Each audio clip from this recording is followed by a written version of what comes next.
이 시간 하나님께서 오늘 우리에게 주시는 말씀 함께 봉독하겠습니다. 로마서 12장 9절에서 10절 다 함께 일어나셔서 함께 봉독하도록 하겠습니다. 두 절이니까 함께 봉독하겠습니다. 시작. 사랑에는 거짓이 없나니 악을 미워하고 선에 속하라. 형제를 사랑하여 서로 우애하고 존경하기를 서로 먼저 하며. 아멘. 앉아주시겠습니다. 저희는 이제 예수님을 믿고 그리스도인이 되고 난 이후에는 아마 대부분 다 세상 유행가를 그렇게 즐겨 부르지는 않으실 거라고 생각을 합니다. 대부분 우리가 복음성가라든가 찬송가를 많이 듣게 되고 또 부르게 됩니다. 그러나 우리가 또 TV만 틀거나 어디 인터넷만 들어가도 또 우리 대중가요를 자주 또 접할 수 있는 기회가 많이 있습니다. 제가 좀 기사를 하나 찾아보았더니 한국에서 최초의 대중가요 음반이 발표된 것이 1923년이라고 합니다. 굉장히 오래됐는데 그 이후로부터 많은 이제 그 노래가 작곡이 되고 작사가 되어서 지금까지 오게 되었는데 대략 한 2만 6천여 곡의 그 가사를 분석을 해봤다고 합니다. 여러분 생각에는 그 수만 개의 그 가사, 노래 유행가 가사 중에서 가장 많이 나오는 단어가 무엇일 것 같습니까? 제가 한번 그 기사에 나온 내용을 한번 잠깐 소개해드리면, 우리가 뭐 사랑이라는 단어가 많이 있을 줄 알았는데 보니까 나라는 단어, 나, 그게 무려 22만 건이 넘는 그렇게 많은 단어가 그 2만 개가 넘는 가사 속에 포함이 되어 있다고 합니다.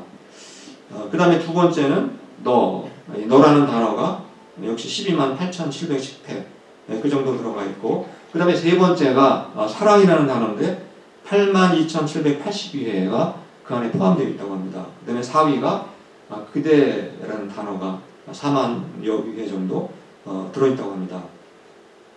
근데 이제 그 사랑이라는 단어가 들어있는 그 노래는 전체 그 아까 2만 6천 곡 중에서 사랑이라는 단어가 한 번이라도 들어가 있는 그 노래가 전체의 무려 65%, 그 정도의 그 노래 가사에 사랑이라는 단어가 들어있다고 합니다. 아마 여러분들이 예전에 아마 좋아했던 가수, 대표적인 가수를 든다면 나훈아가 아닐까 생각이 듭니다. 나훈아가 부른 대표적인 노래 아시죠? 사랑은 눈물의 씨앗, 이런 노래를 불렀는데 나훈아가 불렀던 그 노래의 52.5%가 다 사랑에 관계되는 노래라고 합니다. 그 다음에 이제 잘 아실지 모르겠지만 윤종신이라는 가수가 있습니다.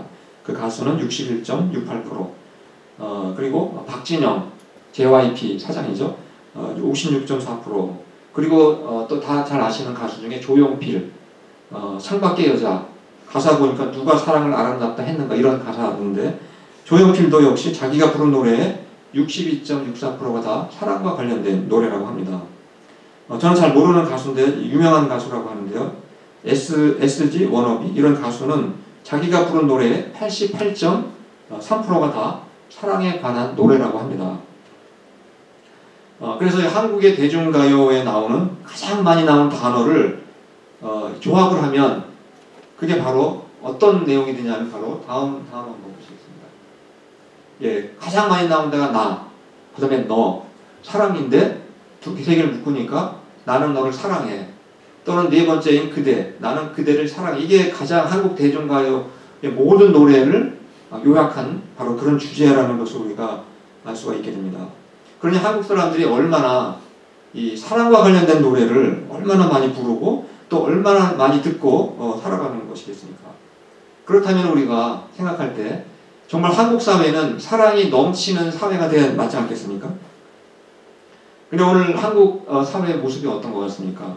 사랑이 넘치기는커녕 분열, 갈등, 그리고 미움이 가득 찬 세상이라는 것을 우리가 언론을 통해서 쉽게 발견할 수가 있습니다. 그 이유가 무엇이겠습니까? 그것은 사랑의 진정한 의미를 모르기 때문이라고 볼 수도 있고, 또 사랑의 의미를 안다 할지라도 사랑을 행할 수 있는 능력이 없기 때문이다, 이렇게 우리가 말할 수가 있습니다. 제가 그래서 성경에서는 과연 사랑이라는 단어가 얼마나 나오는지 제가 홀리바이블 or.kr에 들어가서 이렇게 검색을 해보았습니다. 해보았더니 한 신구약 통틀어서 557회 정도 이렇게 나왔습니다. 그래서 우리는 기독교를 한마디로 부를 때 어떤 종교라고 부르니까 사랑의 종교 이렇게 부릅니다. 그리고 하나님은 우리가 사랑의 하나님 이렇게 부릅니다.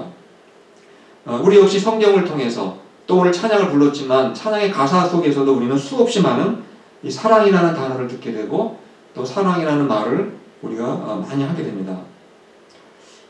근데 우리가 이렇게 아까 대중가요에 그 많은 그 사랑의 단어가 있지만 사람들이 사랑하지 못하는 것처럼 어쩌면 우리 신자들도 성경을 통해서 수없이 많은 사랑이라는 단어를 접하지만 정말 진정한 사랑의 의미를 우리가 모르고 또 그냥 구호에 그치지는 않는가 이런 생각을 해보게 됩니다.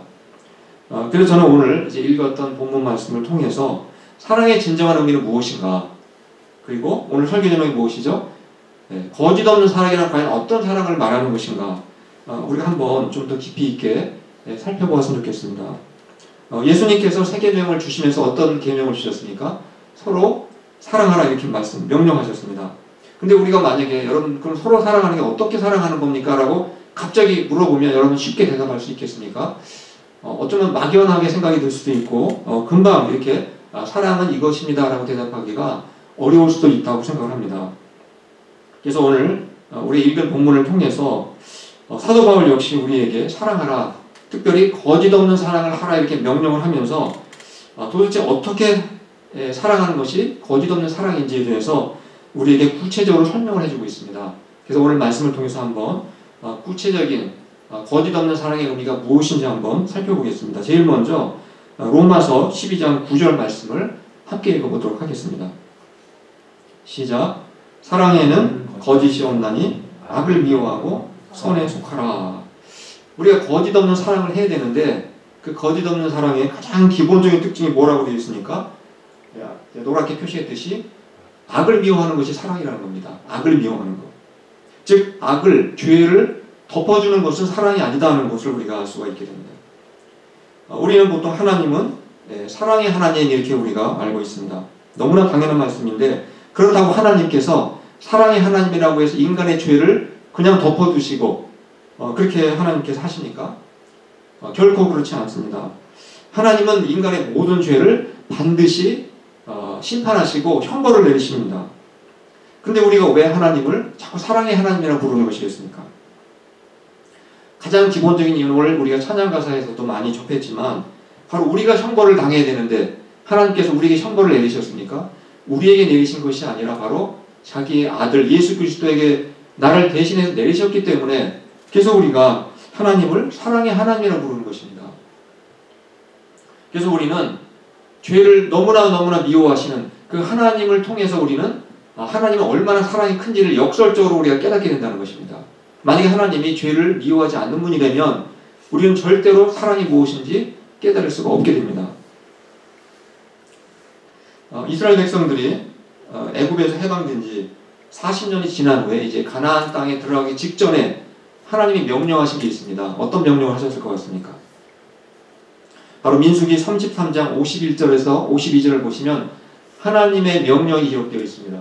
한번 제가 한번 읽어드리겠습니다. 이스라엘 자손에게 말하여 그들에게 이르라. 너희가 요단강을 건너 가나안 땅에 들어가거든 그 땅의 원주민을 너희 앞에서 다 몰아내고 그 새긴 석상과 부어 만든 우상을 다 깨뜨리며 산당을 다 헐고. 이 하나님의 명령은 무시무시한 명령입니다. 사실은 다 몰아내라고 했지만 사실은 다 죽이라는 명령입니다. 하나님이 이스라엘 백성만 사랑하시고 가나안 사람들 특별히 미워했기 때문에 이런 말씀을 하셨겠습니까? 결코 그렇지 않습니다. 하나님이 왜 이런 명령을 내리셨는지 그 이유가 레위기 18장 3절에 기록이 되어 있습니다. 제가 한번 읽어드리도록 하겠습니다. 너희가 거주하던 애굽 땅의 풍속을 따르지 말며 내가 너희를 인도할 가나안 땅의 풍속과 규례도 행하지 말라. 하나님께서는 가나안 사람들이 지금 행하는 그런 모든 죄악된 그런 풍속들이 정말 너무너무 심각할 정도로 심했다는 것입니다. 여러분이 레위기 18장과 19장과 20장을 읽어보시면 그 당시 가나안 사람들이 어떻게 생활했는지 적나라하게 거기 묘사가 되어 있습니다. 차마 입에 담을 수도 없는 어마어마한 죄악들을 그들은 이미 그 땅에서 범하고 있었습니다. 그래서 하나님은 이스라엘 백성들이 가나안 땅에 들어갔을 때 그들의 그 죄악된 문화에 오염될까봐 그것을 가장 염려하시고 걱정을 하셨습니다. 즉 하나님은 가나안 사람들 미워하신 게 아니라 가나안 사람들의 죄악된 문화를 너무나 미워하셨습니다. 그래서 하나님은 그들의 죄악된 문화를 만들어낸 사람들의 그들을 심판하시고 또 그들이 만드는 우상들을 철저하게 다 헐어버리고 무너뜨리라고 이렇게 명령을 하신 것입니다. 하나님이 즉 사랑의 하나님이라고 해서 하나님은 결코 사람이 짓는 죄까지 사랑하는 것은 아니다라는 것을 우리에게 분명하게 말씀하고 있는 것입니다. 그래서 우리도 형제를 사랑해야 되지만 그렇다고 해서 우리가 형제의 죄를 덮어주는 것이 결코 사랑은 아니다. 이렇게 우리가 깨달을 수가 있게 됩니다. 그렇다면 지금까지 드린 말씀을 통해서 거짓 없는 사랑의 가장 중요한 특징이 무엇인 것입니까? 그것은 바로 죄를 덮는 것이 아니라 죄를 미워하는 것이 바로 사랑하는 것이다라는 것을 우리 1차적으로 깨달을 수가 있게 됩니다. 그래서 우리는 먼저 다른 사람이 가지고 있는 죄를 찾아내기보다는 먼저 내 안에 있는 죄, 내가 짓고 있는 죄를 찾아내어서 내 안의 죄를 먼저 미워하는 이러한 것이 더 필요하다고 생각을 합니다. 그리고 나서 다른 사람의 죄를 발견했을 때 부드러운 마음으로, 부드러운 표현으로 우리가 권면해야 될 것입니다. 근데 여기서 우리가 주의해야 될 것은 내가 죄를 미워하는 것과 그 다음에 죄인을 미워하는 것은 완전히 다르다는 것을 깊이 생각을 해야 한다는 사실입니다. 즉 내가 죄를 미워하는 것과 내가 죄를 심판하는 것은 별개의 것이라는 것을 우리가 깨달아야 된다는 것입니다. 바로 로마서 12장 19절에서 그러한 말씀을 우리에게 해주고 있습니다. 한번 같이 읽어보겠습니다. 시작. 내 사랑하는 자들아 너희가 친히 원수를 갚지 말고 하나님의 진노하심에 맡기라. 기록되었으되 원수 갚는 것이 내게 있으니 내가 갚으리라고 주께서 말씀하시니라. 하나님은 우리에게 죄를 미워하라고 말씀하십니다. 그리고 죄를 멀리하라고 말씀하십니다. 그러나 우리에게 죄를 심판하고 우리가 죄를 보복하는 권한까지 우리에게 주신 것은 아니다 이렇게 말씀하고 있습니다. 내가 직접 어떤 원수에게 보복하고 그것을 원수를 갚는 순간 나는 누가 되는 것입니까? 내가 바로 하나님의 위치에 올라가게 된다는 사실입니다. 즉 하나님의 권한을 내가 침해하는 결과를 가져오게 된다는 사실입니다. 즉 내가 할 일이 따로 있고 하나님이 할 일이 따로 있다는 것입니다. 그래서 우리는 하나님의 일까지 내가 하려고 해서는 안 된다는 것을 우리가 주의해야 한다는 것입니다. 그럼 성경에서는 때로는 우리를 정말 괴롭게 하는 나에게 정말 적대하는 원수들이 있을 때 우리는 그 원수를 어떻게 대하라고 말씀하고 있는지 우리 말씀을 통해서 한번 확인해 보겠습니다. 잠언 24장 17절 말씀을 한번 보시겠습니다. 내 원수가 넘어질 때에 즐거워하지 말며 그가 엎드러질 때에 마음에 기뻐하지 말라. 내 주변에 정말 나를 괴롭게 하고 나를 힘들게 하는 원수 같은 사람이 있다 할지라도 그 악한 원수가 불행에 빠질 때 여러분들은 결코 즐거워해서 안 된다는 것입니다. 고소하게 생각해서 안 된다는 것입니다. 그뿐만 아닙니다. 우리가 오히려 원수가 불행을 당할 때 우리가 즐거워해서 안 되지만 그것으로 끝나는 것이 아니라 원수가 나에게 도움을 요청할 때 어떻게 해야 되느냐는 것입니다. 원수를 할지라도 나에게 도움을 요청할 때에는 적극적으로 도움을 베풀라라고 우리에게 말씀하고 있습니다. 바로 그 말씀이 로마서 12장 20절 말씀입니다. 한번 제가 읽어드리겠습니다. 내 원수가 죽이거든 먹이고 목마르거든 마시게 하라. 그리함으로 네가 숯불을 그 머리에 쌓아 놓으리라. 원수가 배가 고파서 정말 음식을 굶어 죽게 되었을 때 음식을 요청하면 음식을 내어주라는 것입니다. 머뭇거리지 말라는 것입니다. 또 원수가 목이 말라 죽을 지경이 되었을 때는 물을 달라고 하면 물을 넉넉히 주라는 것입니다. 원수가 아무리 어려움을 당해도 도움을 요청할 때는 거절하지 말고 도움을 베풀라. 이렇게 계속해서 우리에게 말씀하고 있습니다. 근데 여기서 지금 방금 읽었던 말씀을 잘 보시면 특이한 표현이 나옵니다. 마지막에 뭐라고 했습니까? 그렇게 하면 네가 숯불을 그 원수의 머리에다가 올려놓는 것과 같다. 이런 말씀이 기록되어 있습니다. 이 말씀은 오늘날 우리가 입장에서 봤을 때 굉장히 좀 희한한 말씀입니다. 어떻게 숯불을 머리에다 놓을 수가 있겠습니까? 이 말씀은 그 당시 문화를 우리가 좀 이해해야만 잘 이해할 수가 있습니다. 그 당시 이집트에서는 자신이 부끄러운 행동을 하고 그걸 이제 깨닫고 회개했을 때 머리에다가 숯불을 이고 다닌다는 그러한 관습이 있었다고 합니다. 그래서 내가 나를 괴롭히는 원수가 있을 때, 내가 그 원수가 어려움이 있을 때 내가 도움을 베풀어주면 원수가 어떻게 생각하겠습니까? 나는 저 사람을 괴롭히는데 왜 저 사람은 나에게 선을 베풀까? 이런 생각을 하게 될 것입니다. 그래서 결국엔 부끄러움을 갖게 되고, 그리고 자기가 괴롭혔던 사람에게 찾아와서 오히려 용서를 구할 수 있다. 그때 머리에 숯불을 들고 온다는 것입니다. 이렇게 우리가 원수를 선하게 대할 때 오히려 원수가 부끄러움을 느끼게 되고 하나님 앞에 나와서 회개할 수 있는 그러한 기회가 생긴다는 것을 우리에게 말씀하고 있습니다. 원수를 전도하는 가장 좋은 방법은 결국은 원수를 우리가 적대시하는 것이 아니라 우리 원수를 대접하는 것이다라는 것을 우리에게 말씀하고 있습니다. 바로 옛날 로마 제국이 얼마나 많은 기독교인들을 잡아주겠습니까? 원효극장에다가 기독교인들을 가두어 놓고 굶주린 사자를 풀어가지고 수많은 그리스도인들을 죽게 만들었습니다. 그런데도 불구하고 기독교인들이 그때 모습이 어땠습니까? 그들은 자신들을 죽이는 사람들을 향해서 저주하지 않았다는 것입니다. 오히려 하나님을 찬양했고 그 원수들을 위해서 기도하는 모습을 보였습니다. 바로 이러한 모습을 보고 로마 제국의 시민들이 바로 자신들의 모습에 대해서 엄청난 부끄러움을 느끼게 된 것입니다. 그리고 마침내 회개하고 그리스도인이 되었습니다. 그래서 마침내 이 로마라는 나라가 기독교 국가가 되지 않았습니까? 바로 이렇게 머리에다가 숯불을 잇는다는 것은 자신이 부끄러움을 느끼고 회개한다는 그러한 표시이기도 하지만 또 다른 두 번째 의미가 있습니다. 지금 우리가 밥을 할 때 저 뒤에도 전기밥솥이 있습니다만 전기밥솥에다가 밥을 넣고 전기 스위치만 이렇게 키면 됩니다. 근데 전기가 없던 옛날에는 어떠했습니까? 나무에 불을 붙여서 음식을 만들었습니다. 근데 만약에 불씨를 꺼뜨리면 큰일 나는 것이었습니다. 그래서 만약에 불씨가 꺼지게 되면 사람들이 어떻게 해야 되겠습니까? 동네방네 다니면서 숯불 덩어리 한 덩어리를 가져오게 됩니다. 그 숯불 덩어리를 가지고 와서 불씨를 다시 살려가지고 밥을 해먹을 수가 있게 되는 것입니다. 그런데 어느 날 정말 나를 괴롭게 했던 원수가 밥을 하려고 불을 때우려고 했는데 그만 불씨를 꺼뜨리고 만 것입니다. 그래서 그 원수는 숯불을 구하기 위해서 동네를 다 찾아다녔습니다. 그런데 워낙 행실이 나쁘다 보니까 동네 사람들로부터 거절을 당하고 결국은 내 집 문 앞에까지 찾아온 것입니다. 그럴 때 여러분 어떻게 되겠습니까? 너 잘됐다. 굶어 죽어라 이렇게 해야 되겠습니까? 바로 원수지만 내가 그 원수에게 내가 가지고 있던 숯불 한 덩어리를 주라는 것입니다.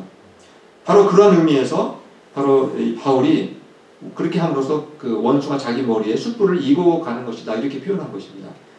그래서 우리가 이 원수를 성경에서는 원수가 재앙을 당할 때 절대로 기뻐하지 말고 불행을 당한다고 그것을 즐거워하지 말라. 그리고 오히려 적극적으로 필요를 요청할 때에는 도움을 베풀라. 이것이 바로 성경이 우리에게 원수를 대하는 자세라는 것입니다. 우리가 죄는 미워해야 되지만 죄인은 미워하지 말고 악을 미워해야 되지만 원수를 미워하지 말라. 이런 것이 바로 성경에 우리에게 주시는 아주 중요한 교훈인 것입니다. 그래서 우리가 거짓 없는 사랑이 무엇인지 우리가 다시 한번 깨닫게 됩니다. 바로 거짓 없는 진정한 사랑이란 악을 미워하는 것이다.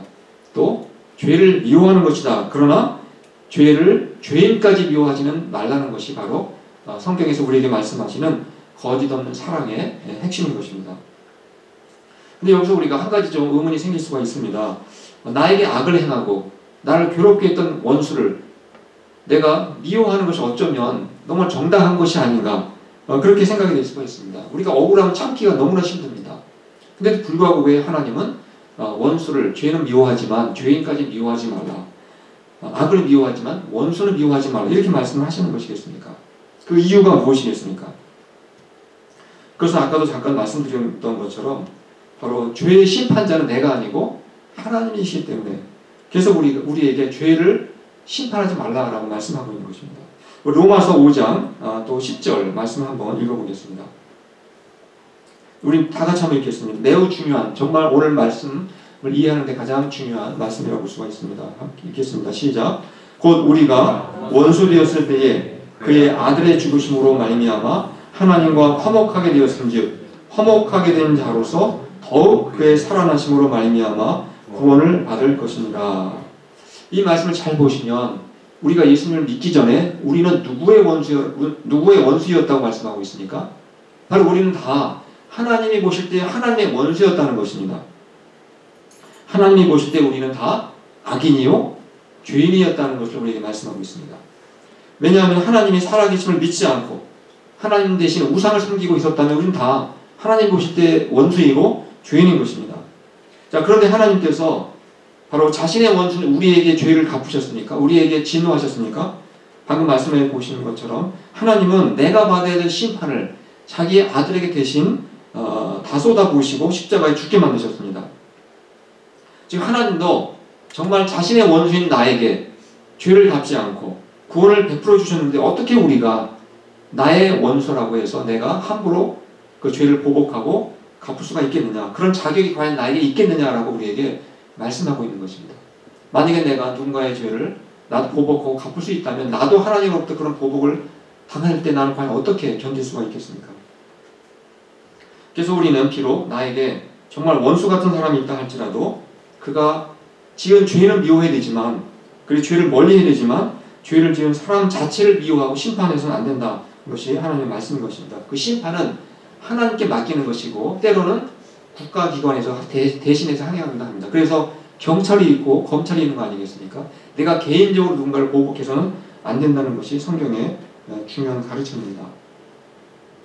예수님께서도 산상순에서 아주 중요한 말씀을 하셨습니다. 너희가 원수를 사랑하고 그 원수를 위해서 저주하지 말고 어떻게 하라고 했습니까? 기도하라, 이런 말씀을 하셨습니다.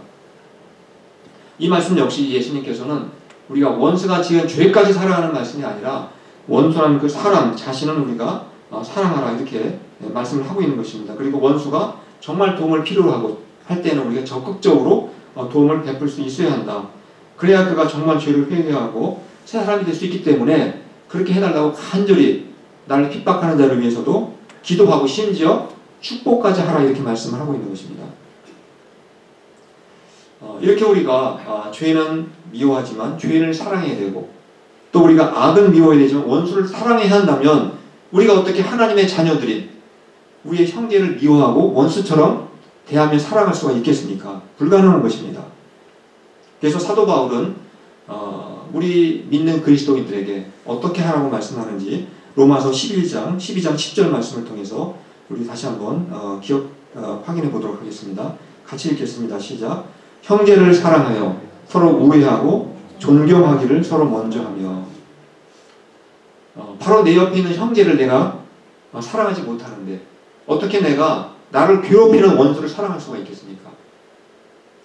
바로 내 앞에 있는 가족도 내가 사랑을 잘 못하는데 어떻게 내가 정말 먼 이웃, 먼 데에 사는 또는 원수를 내가 사랑할 수가 있겠습니까? 불가능하다는 것입니다.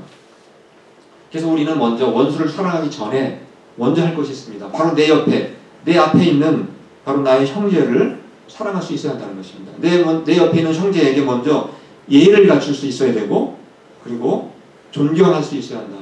우리가 교회에서도 오랫동안 같이 생활을 하다 보면 예의를 잃어버릴 때가 많습니다. 그래서 때로는 나도 모르게 막 가벼운 말을 할 때도 있고 함부로 말할 때도 있습니다. 그래서 사도 바울은 바로 교회의 성도들을 향해서 서로 존경하라, 이렇게 말씀하고 있는 것입니다. 우리가 이렇게 형제를 먼저 존경하고 사랑할 때 때로는 나를 괴롭히는 원수와 같은 사람도 그때 비로소 사랑할 수 있는 능력이 생기고 넓은 마음으로 품을 수가 있게 된다는 사실입니다. 그럼 우리 그리스도인들이 이렇게 사랑을 해야 한다는 것을 이제 깨달았지만, 또 사랑이 무엇인지 알게 되었지만 과연 사랑을 실제로 행한다는 것이 쉽습니까? 쉽지가 않습니다. 그럼 우리는 이러한 사랑하라는 하나님의 명령을 어떻게 행할 수 있는 그 능력과 원동력을 어디에서 얻어낼 수가 있겠습니까?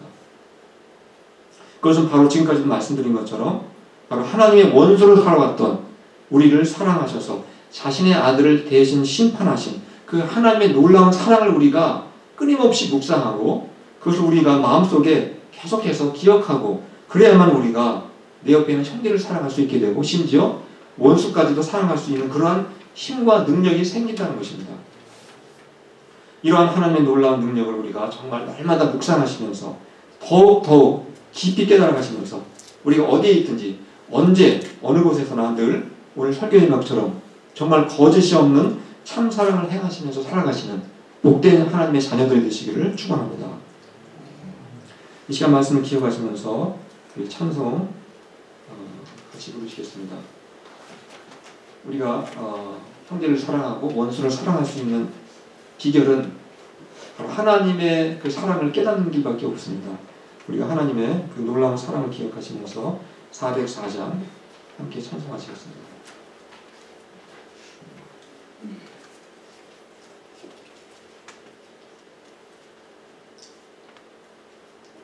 빠졌네요. 제가 잘못 통합, 304장이네요. 그리고 봉헌하는 시간 갖도록 하겠습니다. 그 크신 하나님의 사랑 말로 다 형용 못하네. 저 높고 높은 별을 넘어 이 낮고 낮은 땅 위에 죄범한 영혼 구하려 그 아들 보내사 죄물 삼으시고 죄 용서하셨네. 하나님 크신 사랑은 증량 다 못하네. 영원히 변치 않는 사랑 성도여 찬양하세. 괴로운 시절 지나가고 땅 위에 영화쇠할 때 주 믿지 않던 영혼들은 큰 소리 외쳐 울어도 주 믿는 성도들에게 큰 사랑 베푸사 우리의 죄 사했으니 그네 잊을까. 하나님 크신 사랑은 증량 다 못하네. 영원히 변치 않는 사랑 성도여 찬양하세. 하늘을 두루 마리 삼고 바다를 먹물 삼아도 한없는 하나님의 사랑 다리로 갈 수 없겠네. 하나님의 크신 사랑 그 어찌 닿을까. 저 하늘 높이 쌓아도 채우지 못하리. 하나님 크신 사랑은 증량 다 못하네. 영원히 변치 않는 사랑 성도여 찬양하세. 이 시간 봉헌하는 시간 갖도록 하겠습니다. 기도하겠습니다. 하나님 아버지, 오늘 많은 사람들이 사랑을 노래하고 또 서로 사랑하자고 외치지만 이 세상은 오히려 갈등과 또 분열과 미움만이 넘치고 있습니다. 우리 신자들 역시 성경에서 사랑하라는 말씀을 수없이 듣고 있지만 과연 우리 안에 사랑이 얼마나 넘치는지 다시 한번 돌아보게 됩니다. 이 시간 다시 한번 거짓 없는 참 사랑이란 무엇인지 살펴봤습니다. 먼저 거짓 없는 사랑이란 악을 미워하고 죄를 미워하는 것임을 깨닫게 됩니다. 저희는 먼저 남의 죄를 찾아내기 이전에 내 안의 죄를 먼저 찾아내고 날마다 회개하며 하나님의 뜻대로 살아갈 수 있도록 도와주시기를 원합니다.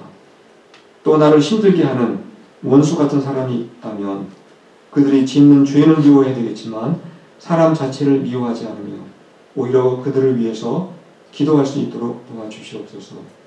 하나님은 이미 하나님의 원수로 살아온 저희의 죄를 용서하시려고 저희가 받아야 할 심판을 하나님의 아들 예수 그리스도에게 행하셨습니다. 이러한 놀라운 하나님의 사랑을 기억하며 우리도 원수까지도 사랑할 수 있는 힘과 용기를 부어 주시옵기를 간구합니다. 또한 저희는 원수를 또 사랑해야 한다고 말하면서 바로 내 옆에 형제 또 내 앞에 가족을 먼저 사랑하지 못하는 어리석은 자가 되지 않도록 도와주시옵소서. 하나님을 아버지로 모신 하나님의 자녀로서 더욱 형제를 사랑하고 또 배려하고 아끼고 존중하는 삶을 살기를 원합니다. 오늘도 저희에게 주신 은혜에 감사해서 또 적은 예물을 주님께 드립니다. 저희에게 주신 이 물질과 또 시간과 은사를 나 자신만을 위해서 사용하는 것이 아니라 우리의 형제자매와 우리의 이웃을 섬기는 일을 기쁨으로 감당하며 사용할 수 있도록 도와주시옵소서. 예수님의 이름으로 감사하며 기도합니다. 아멘.